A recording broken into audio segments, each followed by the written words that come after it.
गोर लगै छी सब कोई के। हम किरण निधि एकटा लोकगीत सुनू। ई गीत बहुत सुंदर अछि। नीक लागत तऽ लाइक कमेंट शेयर और सब्सक्राइब जरूर करे जाब। तो सुनू ई गीत। चुल्ही लंग भौजी, चुल्ही लंग भौजी, कोना फदरै छै बैस के, आब दही मनसा के लरबै हम कैस के, आब दही मनसा के लरबै हम कैस के। चुल्ही लंग भौजी, चुल्ही लंग भौजी, कोना फदरै छै बैस के, आब दही मनसा के लरबै हम कैस के, आब दही मनसा के लरबै हम कैस के।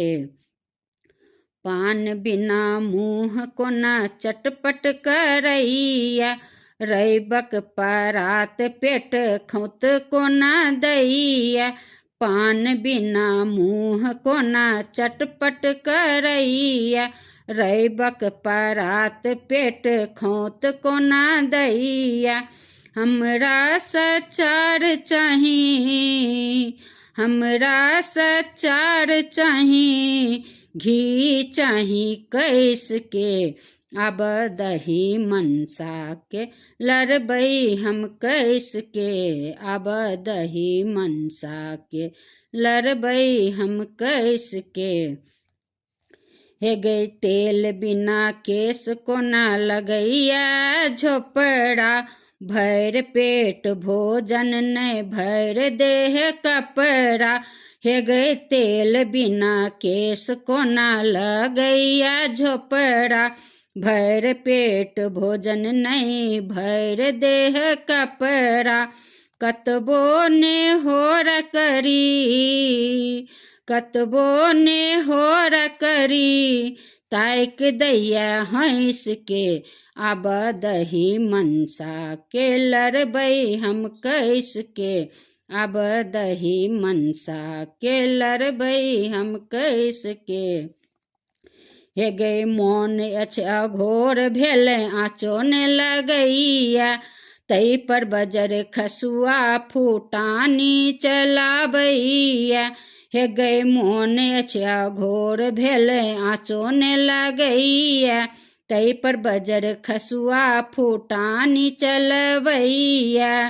लटकल छन मुँह कोना, लटकल छन मुँह कोना, बैसल छथि रुइस के, आब दही मनसा के लरबै हम कैस के, आब दही मनसा के लरबै हम कैस के।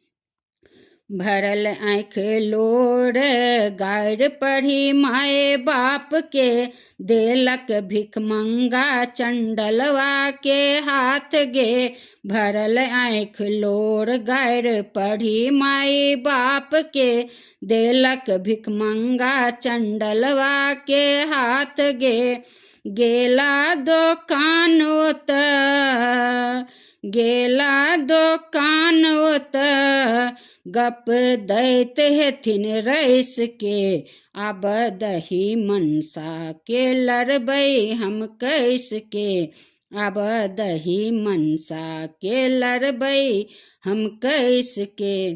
चूल्ही लंग भौजी, चूल्ही लंग भौजी, कोना फदरै छै बैस के, आब दही मनसा के लरबै हम कैस के, आब दही मनसा के लरबै हम कैस के। धन्यवाद।